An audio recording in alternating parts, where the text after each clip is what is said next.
2014 నేను కంటెస్ట్ చేసినప్పుడే నా డిక్లరేషన్ నా మీకున్న కార్లు మీకున్న ఇల్లు మీరు టీడీపీలో కంటెస్ట్ చేయకన్నా ముందు ఉన్నాయా తర్వాత ఉన్నాయా? ముందే ఉన్నాయి. ఇప్పుడు ఈ ఇల్లు కానీ ఇవన్నీ కూడా 2012లో ఈ కంప్లీట్ చేసిన హౌసెస్. నా ప్రాపర్టీస్ నా అఫిడవిట్లు తీసుకుంటే తెలిసిపోద్ది మీకు. అవన్నీ కూడా అప్పటి తర్వాత 2014 తర్వాత ఏదో చిన్న చిత్తగా ఏమన్నా ఉంటే తీసుకున్నవి తప్పితే మనం మేజర్ మార్పులు ఏమి లేవు. రాజకీయాల్లోకి వచ్చాక బోండమ్మ గారు ఏమైనా సంపాదించింది ఉందా, కోల్పోయిందే ఎక్కువగా ఉందా? కోల్పోలా, సంపాదించలా, రెండు జరగల. అంటే కోల్పోవడం అంటే నాకు వచ్చిన నాకు ఫిక్స్డ్ ఇన్కమ్స్ ఉంటాయి కొంచెం, దాన్ని నేను ప్రజల కోసం ఖర్చు పెట్టాను తప్పితే దాన్ని కోల్పోవటం అని కూడా అన్నాను నేను. అలాగే సంపాదించితే కనబడిపోద్ది, లిక్విడ్గా ఎక్కడ పెట్టుకోరు, ఏదైనా అసెట్సే కొంటారు ఎవడన్నా, అలాంటివి కూడా నాకు లేదు. బలంగా మీ ప్రత్యర్థి వెల్లంపల్లి శ్రీనివాస్ గురించి చెప్పాలి అని అంటే రాబోతున్న ఈ ఎలక్షన్స్లో మీకెందుకు ఓటేయాలి, లేదంటే వెల్లంపల్లి శ్రీనివాస్ గారికి వేయకూడదు అని అంటే ప్రధానంగా మీరేం చెప్తారు? వెల్లంపల్లి అనే అతను అవినీతిపరుడు కాబట్టే, అసమర్థుడు కాబట్టే అతన్ని సిట్టింగ్ ఎమ్మెల్యే నుంచి సీటు తొలగించారు. బోండా ఉమా ఈ సెంట్రల్ నియోజకవర్గంలో గతంలో ఎలా పనిచేశాడనేది ప్రతి ఒక్క కుటుంబానికి తెలుసు. కాబట్టి అతను బలవంతుడా, బలహీనుడా, పనికిమాలోడా అనేది మనకు అనవసరమైన విషయం. కానీ బోండా ఉమా గురించి ప్రజలందరికీ తెలుసు. ప్రజలందరికీ తెలిసిన బోండా ఉమాని నన్ను వాళ్ళ కుటుంబ సభ్యుడిగా వాళ్ళు చూసుకుంటారు. వాళ్ళ ఫ్యామిలీలో ఒక మెంబర్గా, వాళ్ళ అన్నగా, వాళ్ళ తమ్ముడుగా, వాళ్ళ కుటుంబ సభ్యుడిగా చూసుకుంటున్న తరుణంలో నాకైతే 200% కాన్ఫిడెంట్ ఉంది. రేపు ఎన్నికలు పెద్ద ప్రాబ్లం ఇంకా ఏం చెప్పినా విజయవాడ సెంట్రల్ అనే కాన్స్టిట్యున్సీ మీకు ప్రతి ఇల్లు తెలుసు, ప్రతి వాడ తెలుసు, ప్రతి గల్లీ తెలుసు.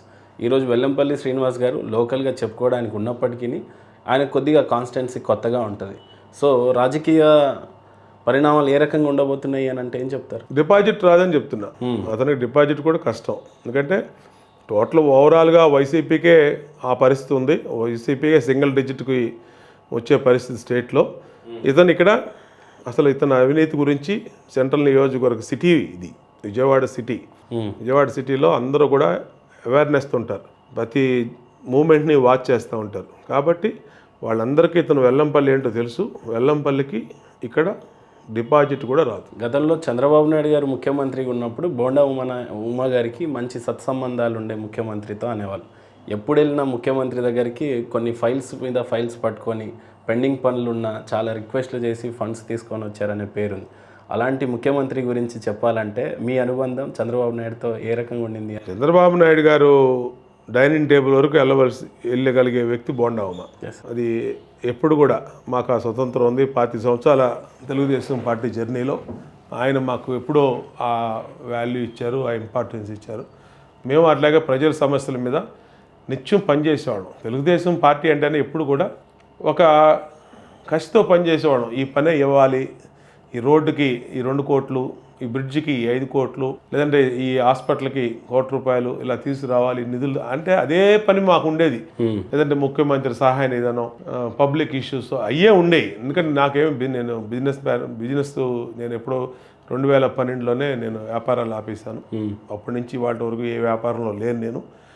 నాకు వేరే పర్సనల్ యావిగేషన్స్, పర్సనల్ ఇష్యూస్ కూడా లేవు. 24/7 పాలిటిక్స్, 365 days పబ్లిక్. ఎన్ని సంవత్సరాలుగా బాబు గారితో కలిసి పనిచేస్తున్నారు కదా, ఏదన్నా ఒక మంచి మెమరీ ఉందా బాబు గారితో మీకు? చాలా ఉన్నాయి, ఒకటే ఉంది, చాలా ఉన్నాయి, చాలా నెంబర్ ఆఫ్ మెమరీస్. ఏదైనా మా కోసం అంటే పబ్లిక్ కోసం చేసినటువంటి వాటిలో ఆయన మాకు చేసినటువంటి తీరు, ఆయన మాకు రెస్పాండ్ అయ్యి మేము ఒక ఇష్యూ తీసుకెళ్ళినప్పుడు ఆయన ఎంత టైర్డ్ అయిపోయినా, ఎంత ప్రెజర్లో ఉన్నా, ఆ పని అనగానే నేను వెళ్ళంగానే ఏంటమ్మా వచ్చామని చెప్పి ఆయన ఆ పని చేసి పంపించడంలో అవన్నీ చేయబట్టే ఇవాళ అంత మంచి పేరు బోండా ఉమాకు. ప్రధానంగా ఇక్కడ చాలామంది 4-5 సార్లు గెలిచిన ఎమ్మెల్యేలు కూడా ఉన్నారు. ఒక్కసారి గెలిచిన ఎమ్మెల్యే బోండా ఉమా గారికి చంద్రబాబు నాయుడికి అంత సాన్నిధ్యం ఎలా ఏర్పడిందంటే? అంటే చొరవ ఉంటుందండి. ఒకళ్ళు ఒక నైజంతో ఉంటారు, ఒకళ్ళు రిజర్వ్గా ఉంటారు, ఒకళ్ళు చొరవతో ఉంటారు. నేను ఎప్పుడూ అలాగ ఉండేవాడిని. పార్టీలో ఎప్పుడు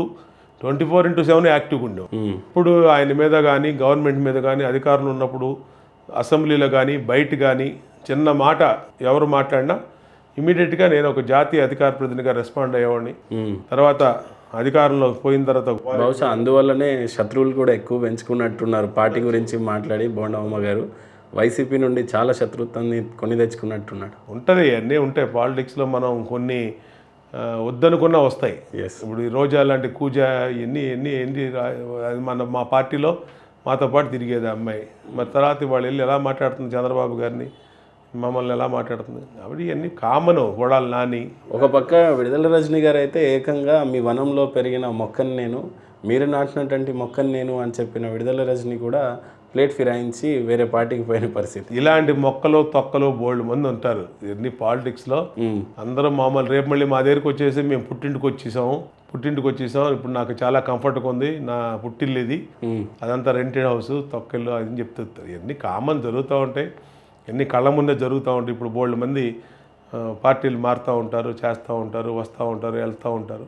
రాజకీయాల్లో అదొక కామన్ అంతే తప్పితే ఎవరికి రాజకీయాల్లో శాశ్వత శత్రువులు ఉండరు, శాశ్వత మిత్రువులు ఉండరు.